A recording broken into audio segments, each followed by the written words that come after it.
Good evening everyone. मैं doctor Swati Sharma English सूत्रा में आप सभी का स्वागत करती हूँ। और ये हमारी ये हमारे के लिए जो सीरीज़ चल रही है उसी सीरीज़ में आज मैं आप लोगों के लिए बहुत ही बढ़िया क्वेश्चंस जो है वो लेकर आई हूँ।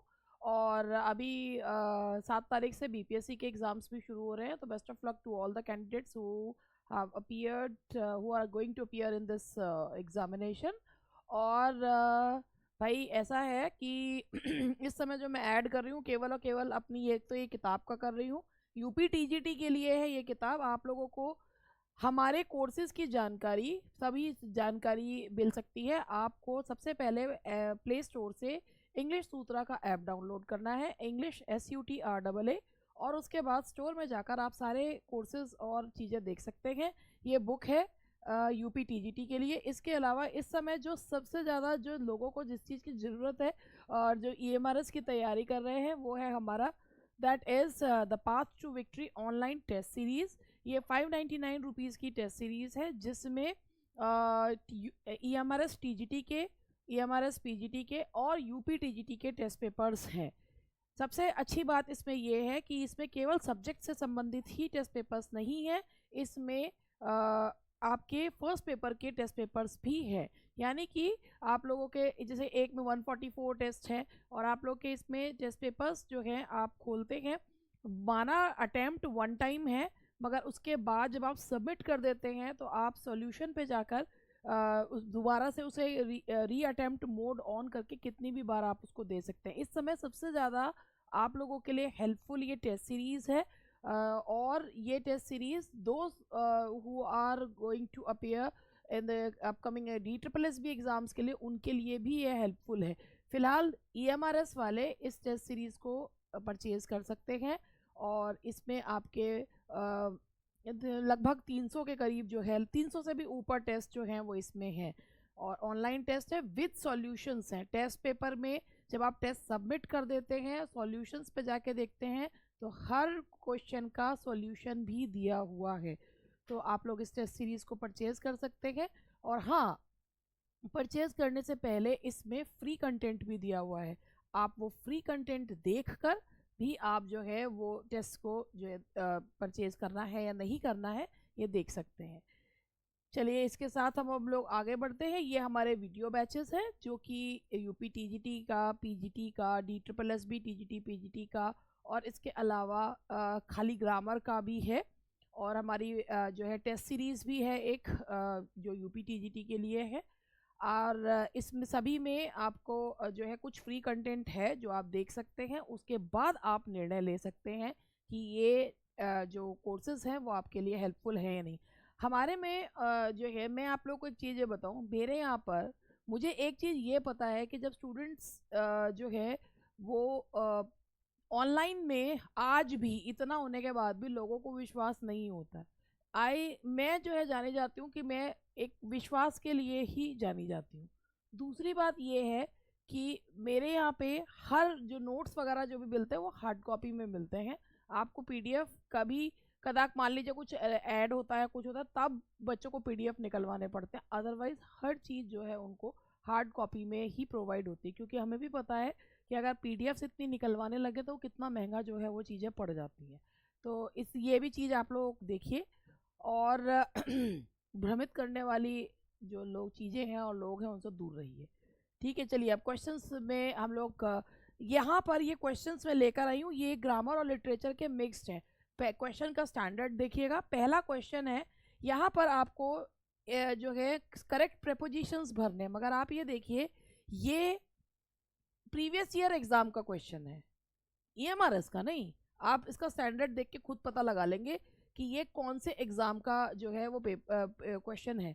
ना समझ में आया तो मैं बता दूंगी, क्योंकि सेम सिलेबस है उस एग्जाम का भी। बैक्ड, इसमें आपको करेक्ट प्रेपोजिशन भरना है। Backed dash governments and enable dash world trade rules and intellectual property laws Bayer Monsanto has been allowed to control much dash the world supply dash seeds। अब आपको इसमें सही जो preposition है वो लगाना है। सबसे पहले मैं आपको यहाँ पर ये बताऊं कि यहाँ पर अगर आप इसको ध्यान से देखें तो इसमें कहाँ पर आपको जो अगर ना समझ में आ रहा हो तो सबसे पहले लास्ट में देखते हैं मच जब छाटे हुए होते हैं तो of the supply of seeds, तो ऑफ दोनों में ऑफ वाला आएगा। अब ऑफ आएगा तो भाई जो एट वाले हैं और ऑफ एट वाले हैं वो छट गए। अब आप ये देखिए कि इसमें से इनमें का सही आंसर बी और सी में से कौन सा सही आंसर है, ये आपको देखना है। ये मैंने आप लोगों के लिए छोड़ दिया है। अब आप देखिए कि इनमें से कौन सा आंसर जो है वो सही होगा।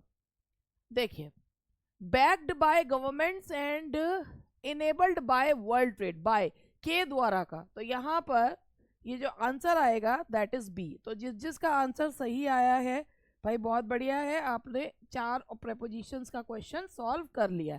Backed by governments and enabled by world trade rules and intellectual property laws, Bayer Monsanto has been allowed to control much of the world supply of seeds.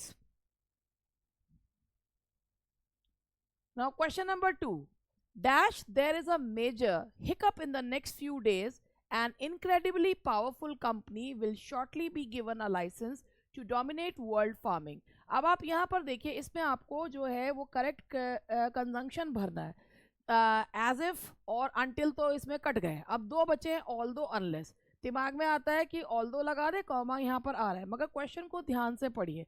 Dash there is a major hiccup in the next, जब तक कुछ थोड़ा सा अगर थोड़ा सा hiccup उछाल नहीं आता तो एक पावरफुल कंपनी को वर्ल्ड फार्मिंग डोमिनेट करने का ठेका दे दिया जाएगा, लाइसेंस दे दिया जाएगा। तो यहाँ पर ऑल्दो के साथ although there is a major hiccup in the next few days and income will shortly be, although के बाद जो होता है although he is rich comma he is poor. यहाँ पर हम किसी चीज का जो है वो किसी कोई एक वो बताते हैं, एक पॉजिटिव स्टेट बताते हैं, फिर एक कोई बात बताते हैं, फिर उसका रिजल्ट बताते हैं। अभी रिजल्ट आया नहीं है, आएगा रिजल्ट। और जब शर्त बताते हैं तो शर्त बताने के लिए जो हमारा कंजंक्शन यूज होता है वो अनलेस यूज होता है। अनटिल भी यूज कर सकते हैं, मगर अनटिल क्या बताता है, वो टाइम बताता है। और जब टाइम प्लस रिजल्ट बताए तो जो है वो वहाँ पर जो है अनटिल लगाते हैं। लेकिन अगर सिर्फ शर्त बताना है तो हम क्या लगाते हैं, कंजंक्शन लगता है unless there is a major hiccup in the next few days and incredibly powerful company will shortly be given a licence to dominate world farm. कि अगर एक मेजर हिकअप नहीं आता है तो एक पावरफुल कंपनी को लाइसेंस दे दिया जाएगा। तो शर्त के सेंस में यहाँ क्या लगाएंगे, अनलेस का यूज जो है वो किया जाएगा। Question number 3। अब यहाँ पर फिर आपको जो है ये यहाँ पर ये क्वेश्चंस का को देखते हुए जो फिलअप्स हैं वो भरने। Dash powerful lobbying in Europe and dash political arm twisting on several continents, the path has been cleared for Monsanto, the world's dash seed company, to be taken over by Bayer. तो आप यहाँ पर देखिए, सबसे पहले अगर हम यहाँ देखते हैं तो हम लोग को जो लगाना है वर्ल्ड्स डैश सीड कंपनी। तो वर्ल्ड्स भाई यहाँ पर सुपरलेटिव डिग्री है, लार्जेस्ट आएगा। तो लार्जेस्ट के हिसाब से आप सबसे पहले लार्जेस्ट वाले रखिए और एक है वो हटा दीजिए, ठीक है, वो हटा दीजिए।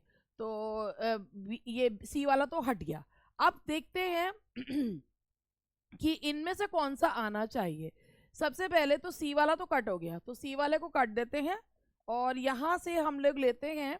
जब सी वाला कट गया, मेरे को थोड़ा सा उसको दिखाना पड़ेगा, सी वाला कट गया। तो अब आप ये देखिए कि अब सब्सिक्वेंट अपने साथ जो करेक्ट प्रेपोजिशन लेता है वो लेता है टू, और लॉट ऑफ के पहले लगता है अ लॉट ऑफ, या तो लॉट्स ऑफ आता है या अ लॉट ऑफ आता है। ये तीनों चीजें आपको किस में देखने को मिल रही हैं, डी में।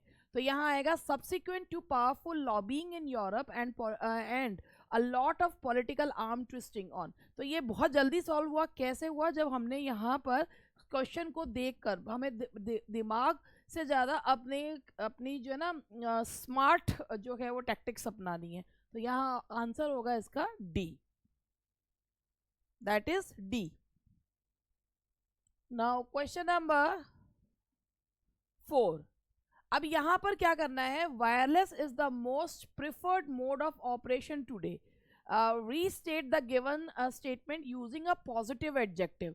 सबसे पहले वायरलेस इज द मोस्ट, ये लिखा हुआ किस में है, सुपरलेटिव डिग्री में लिखा हुआ है, wireless is the most preferred. अब सुपरलेटिव डिग्री से पॉजिटिव डिग्री में चेंज करना है विदाउट चेंजिंग द मीनिंग। अब मोड ऑफ, अब मच आ रहा है, मच प्रिफर्ड, ठीक है। Other modes of operation unlike wireless, wireless is preferred then, यहां पर ये कोई सा भी पॉजिटिव डिग्री में नहीं आ रहा है। अब यहाँ कैसे पता चलेगा, एज से पता चलेगा, एज जहां आ रहा है वो पॉजिटिव डिग्री होगा। और जब हम कंपेयर करते हैं, कंपैरिजन सेम ग्रुप में होता है तो नो अदर लगाते हैं, no other. Wireless is the most preferred mode of operation today, no other mode of operation today is as preferred as wireless. तो नो, जब हम सेम ग्रुप में कंपैरिजन कर रहे हैं तो नो अदर से करते हैं, डिफरेंट ग्रुप में करते हैं तो सिर्फ नो लगाते हैं, अदर नहीं लगाते। तो एज की वजह से हमारा सेंटेंस किस में है, that is in positive degree. अब जो लोग क्वेश्चन देख के समझ गए होंगे कि ये कौन से एग्जाम के क्वेश्चंस हैं, जो नहीं समझे, क्योंकि EMRS और DSSB का सेम सिलेबस है, ये DSSB के क्वेश्चंस हैं जो मैं आप लोगों को करवा रही हूँ, और ये DSSB के आए हुए क्वेश्चन है विद एक्सप्लेनेशन मैं आप लोगों को बता रही हूँ। It is raining heavily, you dash go to school today. अब यहाँ पर है बहुत तेज बारिश हो रही है। अगर आप यहाँ पे, अब कौन सा मॉडल ऑक्सिलरी आपको लगाना है, डैश, यू डैश, तो कोई ऑब्लिगेशन नहीं है जाने की। तो यहाँ जब ऑब्लिगेशन होती है तो उसमें लगाते हैं जाना ही है, हैव टू, नहीं करना है, don't have to, you don't have to go to school today. कोई किसी चीज पर आप जो है किसी पे जोर दे रहे हैं, जोर देकर अपनी बात कहते हैं, जब स्पीकर अपनी बात को जोर देके कहता है और नेसेसिटी बताता है तो मस्ट नॉट लगाया जाता है। यहाँ पर ऑब्लिगेशन है, कोई काम करना ही करना है तो हैव टू, ऑब्लिगेशन नहीं है तो डोंट हैव टू, ये नीड नॉट भी लगा सकते थे, यहाँ पर आएगा you don't have to go to school today.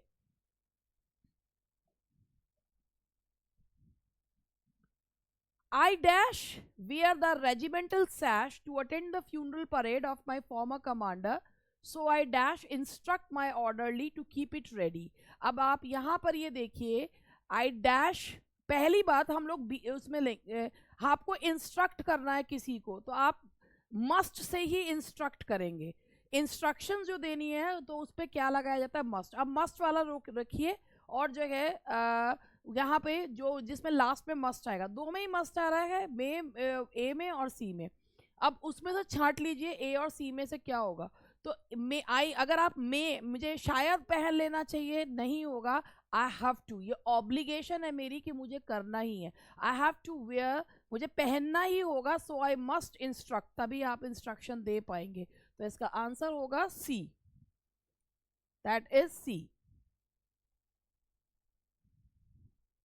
The indifferent chocolate industry, if it wants dash to prevent the spread of health myths associated with chocolate, chocolate is a treat you as a rule enjoy occasionally and in small portions, not a health food।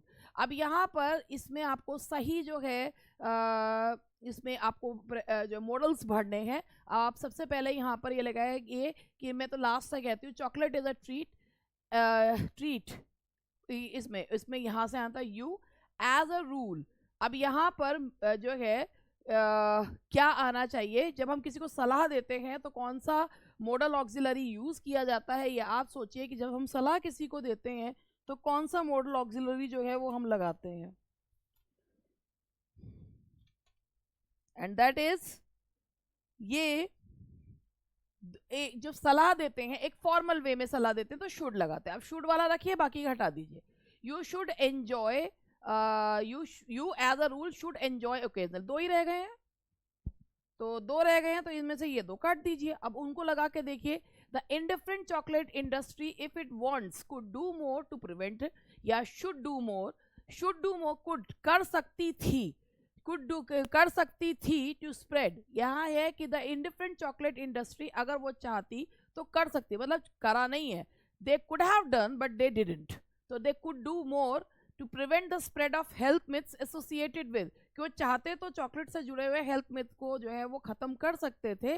Chocolate is a treat you as a rule should enjoy occasionally and in small portions, not a health food. कहने का मतलब ये कि there are so many health myths are associated, many health myths are associated with chocolate. It means if you eat yeah, a dark chocolate, it will decrease it will decrease the danger of heart attack and all that. मगर ज़रूरी नहीं है कि ये चीज़ें सही हों. अब आप टू प्रिवेंट हार्ट अटैक और to decrease the danger of heart attack, if you start consuming so much chocolate, so obviously it will be a hazard. तो ये चीज़ उसमें बताई गई है. तो यहाँ पर कुड इसलिए लगाया, कर सकते थे मगर किया नहीं है ना. और यहाँ पर शुड, क्योंकि हम फॉर्मल वे में एक सलाह जो है वो दे रहे हैं. तो answer is a. Which one of the following is not an effective feature of an e-cover letter? तो इलेक्ट्रॉनिक कवर लेटर का कौन सा एक इफेक्टिव फीचर नहीं है? Reiterating and keeping the channel open in the conclusion, attaching the cover letter to the main email, pinpointing challenges you would like to face and advertising your skills, attempting a greater specification in the subject line. आप अगर कहें कि अगर अपनी बात को ये कहते हैं कि कीपिंग द चैनल ओपन की कंक्लूजन में, तो बिल्कुल सही है. आपको इफेक्टिव फीचर, इसमें से कौन सा एक इफेक्टिव फीचर नहीं है ई कवर लेटर का? Attaching the cover letter to the main email. यही है कि ईमेल के साथ आपको कवर लेटर लगाने की जरूरत नहीं है.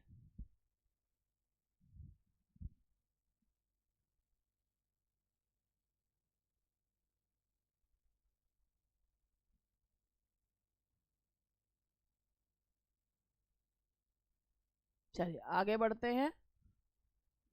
Which one of the following should a letter of complaint avoid and not include? इनमें से letter of complaint में क्या चीज avoid की जानी चाहिए?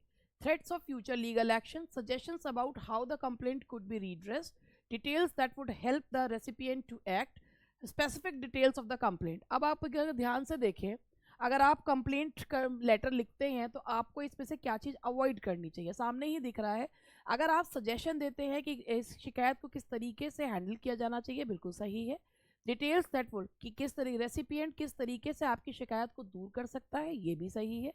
कंप्लेंट की क्या स्पेसिफिक डिटेल्स है वो तो बतानी ही पड़ेंगी. तो सबसे जो चीज़ अवॉइड करनी चाहिए वो ये है कि अगर आप किसी को धमकी देते हैं कि हम आपके फ्यूचर लीगल एक्शन लेंगे, ये तो बहुत ही ज़्यादा कोई ये एक बहुत अति है ये वाली बात की.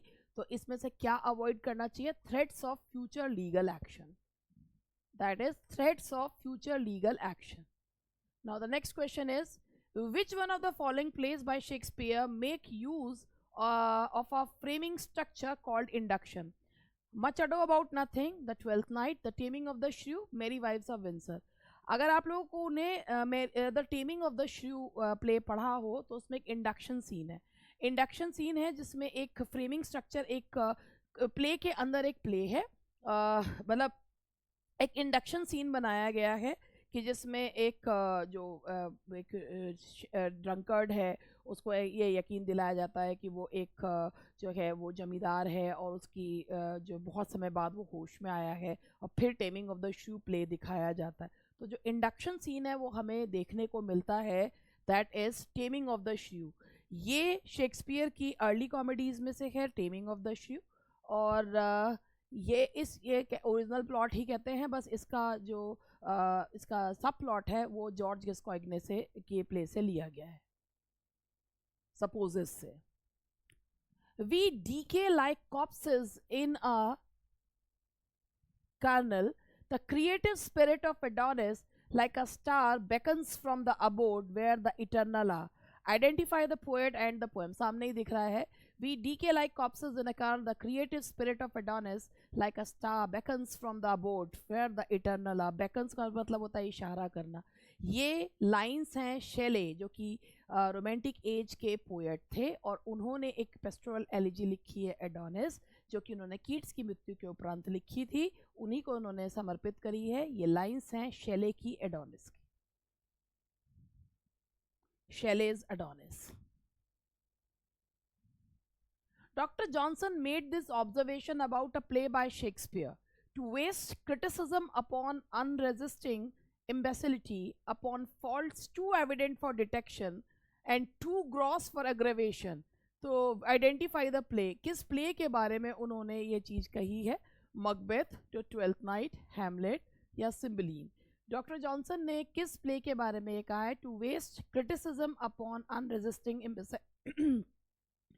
Faults too evident for detection, ये कहा है उन्होंने। सिम्बलीन के लिए ये बात जो है वो कही गई है, that is for Cymbeline, that is for Cymbeline. The Shakespearean sonnet consisted of, Shakespearean sonnet, sonnet जो कि 14 लाइन की पोयम होती है, और इसको जो शेक्सपियरियन सोनेट बनाया है वो उसका क्रेडिट हालांकि वैसे सर को देना चाहिए।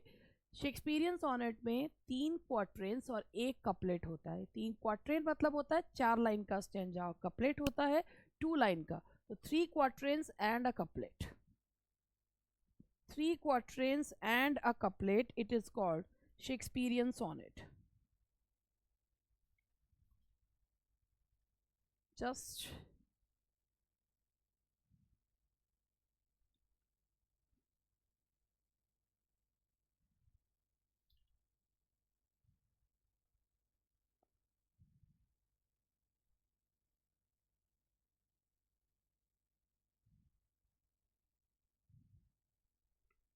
give me 2 minutes, कुछ चीज़ मैं चेक कर रही हूँ इसीलिए मैं इस समय जो है रुकी हुई हूँ।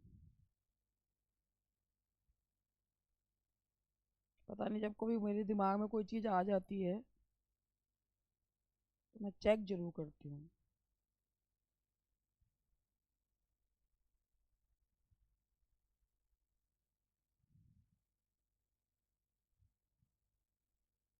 आप भी सोच रहे होंगे ये क्या कर रही हैं।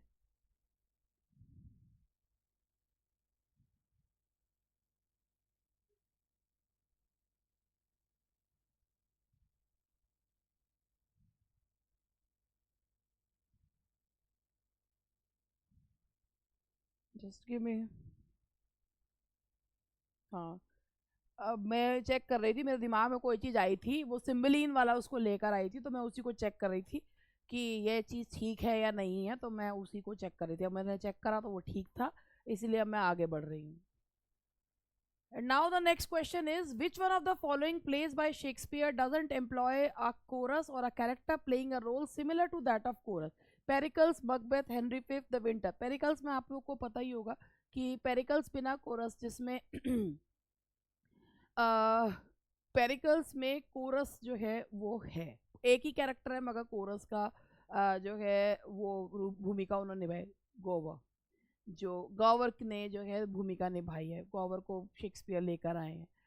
हेनरी फिफ्थ, विंटर्स टेल, किसमें नहीं है कोरस? नहीं है किसमें? मकबेथ में। मकबेथ में कोरस या कोई कैरेक्टर कोरस के रूप में नहीं दिखाया गया, तो that is मकबेथ।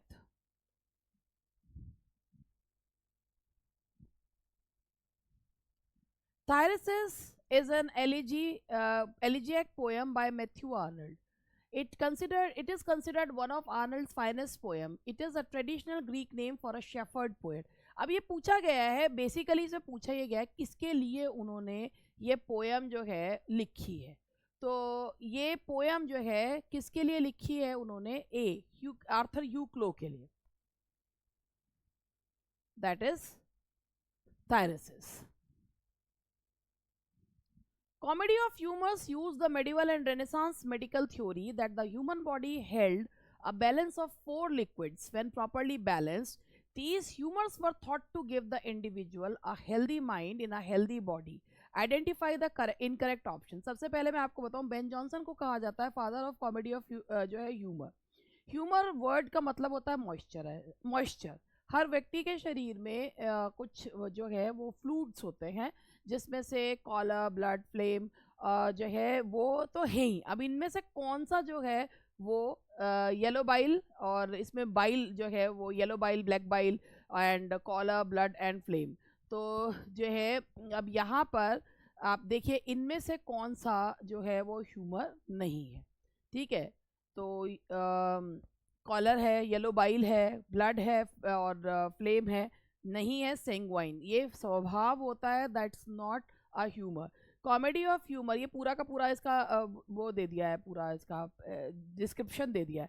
Comedy of humour जो है वो मेडिवल और रेनेसांस में एक मेडिकल थ्योरी थी। ये कहा जाता है कि हर व्यक्ति के शरीर में 4 लिक्विड्स होते हैं, 4 जो है वो फ्लूइड्स होते हैं, और जो yellow bile, choler and blood and phlegm.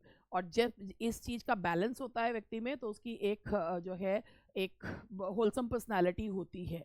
तो इनमें से जो ह्यूमर नहीं है, that sanguine, it is one's nature, not the name of the flute.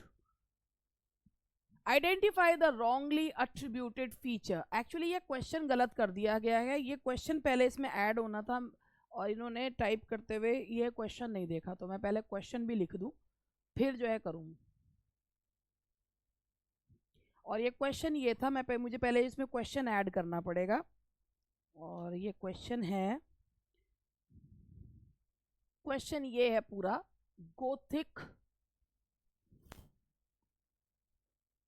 Gothic novels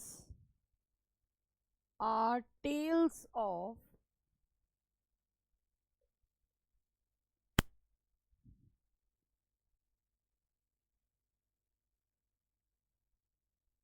mystery and horror. They rely heavily on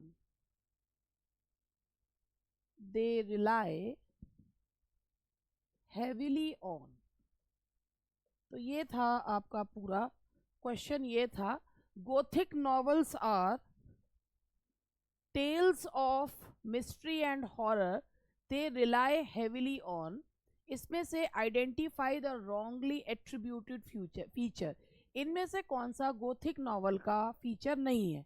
an innocent young heroine, normally a governance, a supernatural exotic environment, a non-linear plot narrated through letters, the presence of the devil and और ghost. तो भाई बात ये है, Gothic novels जो होते थे उनमें वो दिखाया जाता था, गोथिक नॉवेल्स में डार्क सा एटमॉस्फेयर होता था, सुपरनैचुरल एलिमेंट्स होते थे, और जो हीरोइन होती थी वो गवर्नेस होती थी, और एक जो एनवायरनमेंट होता था बहुत ही रहस्यात्मक होता था। तो भाई इनका में से जो चीज सही नहीं है वो है non linear plot narrated through letters.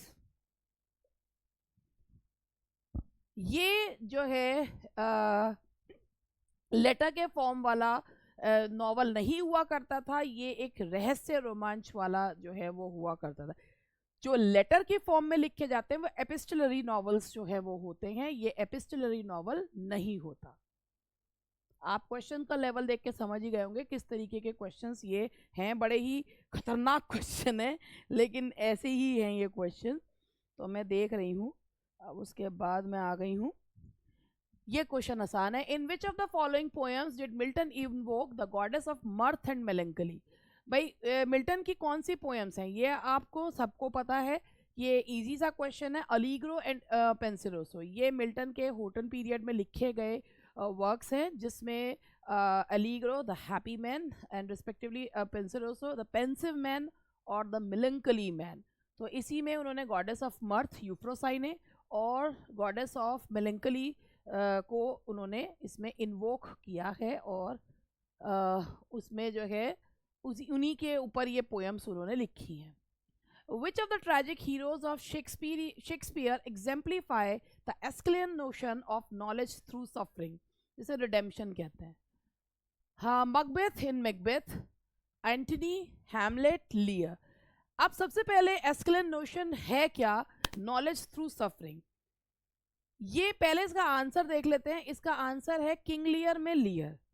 और एस्किलियन जो ये नोशन है कि जब व्हेन यू नो कि ये चीज आपके हाथ में नहीं है, जब लियर को पता चलता है कि अब वो इतना पावरफुल नहीं है and he suffers, that is called redemption.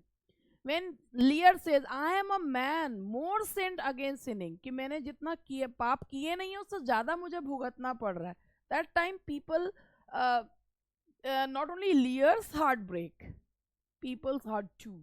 तो वो जो है ना वो उसमें उसको कहते हैं नॉलेज थ्रू सफरिंग। जब लियर को पता चल जाता है कि जैसे ही जब तक लियर ने बंटवारा किया उसको तब तक कुछ नहीं पता था, बट व्हेन ही रियलाइजेस कि now he has nothing in his hand, तो वो और उसके बाद जो परेशानियां शुरू होती हैं, दैट इज कॉल्ड रिडेम्पशन। और इसमें है ये जो एस्केलन कॉन्सेप्ट है किसका है, that is Lear in King Lear. Hemingway employs dash to narrate the tale of the old man and the सी।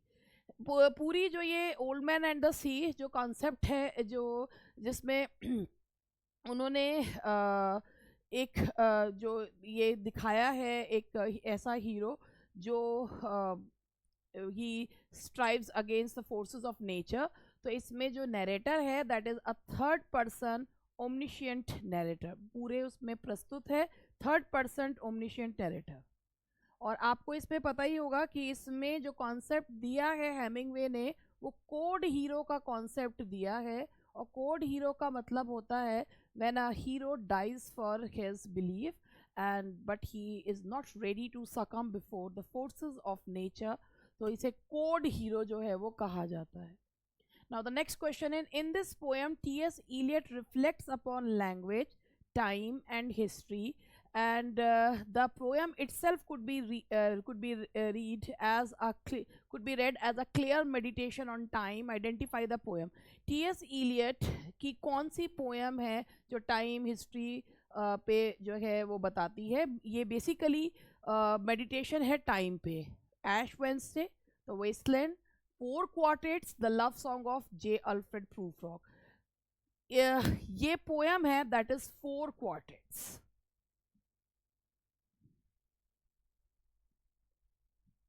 ठीक है जी। अब उसके बाद हमारा नेक्स्ट क्वेश्चन है the belief in Elizabethan time that the king was God's representative और image on earth led to the theory of the divine right of king, great chain of being, natural order, witchcraft. Elizabeth के समय में basically Henry eighth जब उन्होंने he broke all the ties with the Pope, तो उन्होंने कहा था एक डिवाइन राइट की थ्योरी आई थी कि गॉड जो गॉड के मैसेंजर हैं वो कौन है, किंग। तो डिवाइन राइट जो है थ्योरी आई थी। और एलिजाबेथन टाइम में ये माना जाता था कि जो राजा हैं वो भगवान का जो है वो रिप्रेजेंटेटिव होते हैं। तो divine right of Kings, divine right of kings. The downfall of Shakespeare's tragic character is owing to, आपको पता है कि जो ट्रेजेडी की थ्योरी है वो एरिस्टोटल के द्वारा दी गई थी, जिसमें उन्होंने कहा था कि हीरो जो है वो उसमें शेक्सपियर के ट्रेजिक कैरेक्टर का भी जो गिरना था कि किस किस उसमें था, क्या एक कमी होती थी शेक्सपियर, और कमी वो होनी जरूरी है, अदरवाइज हीरो का डाउनफॉल जो है वो नहीं होगा। यही कमी उसमें बताई गई है। और कमी जो है वो रीज़न है क्या, तो basically the will of God, a fatal flaw, destiny, evil adviser. हर हीरो में एक कमी होती है, मिस द मार्क हेमर्शिया, जिस वजह से उसका डाउनफॉल होता है। आप कोई सा भी हीरो उठा के देंगे जो शेक्सपियर की ट्रेजेडी के हैं, उनमें एक ना एक कमी जरूर होती है। मकबेथ, वॉल्टिंग एम्बिशन, ठीक है। और भी जो भी आप इसमें हैमलेट की नोबल इन एक्शन। तो यहाँ पर ये एक हीरो में बहुत अच्छा होगा, सिर्फ एक कमी होगी, दैट इज कॉल्ड जो है वो एक जो ट्रैजिक फ्लॉ है, that is a fatal flaw in the character of a hero. Now the next question is, although Macbeth is a murderer, he is still the hero because he wants to। आपने मकबेथ पढ़ी है, उसमें मकबेथ में मकबेथ Duncan की हत्या करता है, still he is the hero of the play. Why, क्यों है वो हीरो? क्योंकि भाई पहली बात तो ये है कि वो अपने एम को लेकर बिल्कुल जो है वो बिल्कुल क्लियर है। वो उसको राजा बनना है तो बनना ही है। और इसके साथ ही shows uncommon intelligence and vitality. इस हीरो वाली क्वालिटी आप लोग उसमें ऑब्जेक्टिव कोरिलेटिव है, यू रिलेट विद मकबेथ, क्योंकि उसकी अनकॉमन इंटेलिजेंस और वाइटैलिटी की वजह से।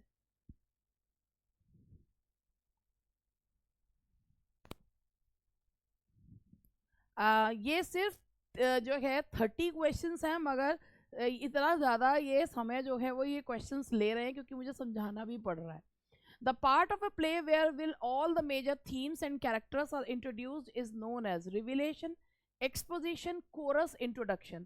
एक ऐसा पार्ट प्ले का जहाँ पर बहुत मेजर थीम्स और कैरेक्टर्स को इंट्रोड्यूस करा जाता है उसे क्या कहते हैं? Exposition.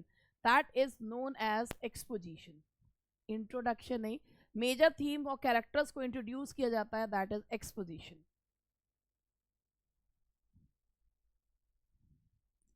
Among Shakespeare's 37 play, Macbeth was dashed in order of being published. अब मैं आपको इसमें बताऊं, मैंने अभी को थोड़ी देर पहले 1623 का जो फोलियो एडिशन था, ओरिजिनल फोलियो एडिशन मैंने गूगल पे देखा और उसमें मैंने देखा कि मकबेथ का जो सीक्वेंस था उसमें जो है पब्लिश होने में वो क्या था.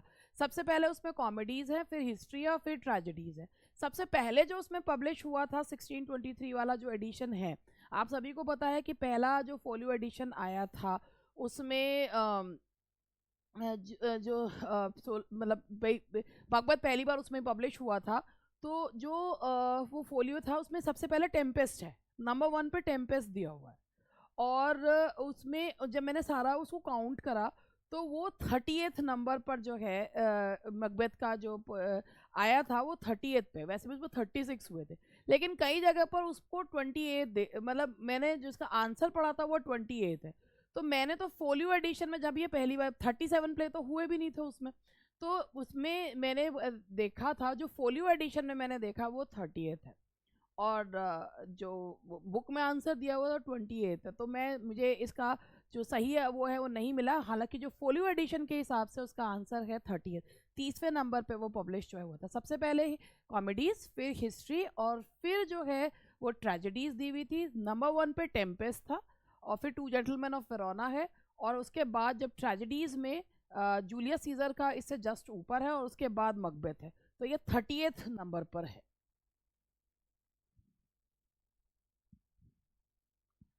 More's Latin masterpiece Utopia was translated into English in 1551, 1498, 1561, 1532. Utopia जिसे कहा जाता है कि जो ट्रू स्पिरिट ऑफ रेनेसांस को दिखाता है उसको जो ट्रांसलेट किया था इंग्लिश में, दैट वाज इन लैटिन. उसको इंग्लिश में ट्रांसलेट करा गया था 1551 में. It was translated into English in 1551. And now the next question is,